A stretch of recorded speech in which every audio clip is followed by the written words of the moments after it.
believe we're now 12 days into officially being the government of Ontario, and now we have the throne speech, and some of our key election promises have already been accomplished.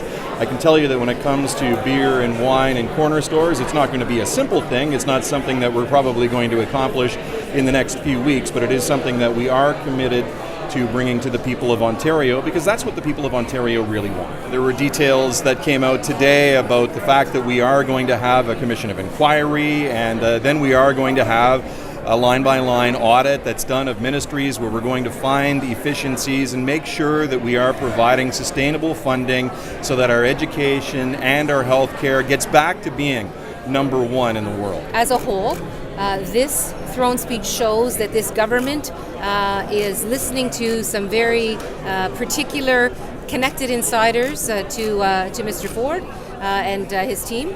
And the rest of Ontario will suffer the results of a throne speech that is bent on the race to the bottom, that is not going to help everyday people build a good life in our province. If you are a young person who is struggling with their gender identity, determining who you are for the first time, and as you explore your sexuality, you will not be somebody who is well served by this government, as indicated in this throne speech. This is a very, very concerning throne speech that talks about everyday realities of life for people in Ontario in 2018 as if we were back in the 90s. You know, one of the things that you don't hear about with the impacts of going back to environment and climate change and getting out, how much that's going to cost us.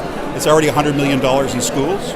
So, you know, the other thing that's concerning is the impact that they're having in schools. So they're repealing the health and sexual education curriculum. We've been teaching sexual education for decades in Ontario. The curriculum that they're repealing was the most consulted curriculum in Ontario's history.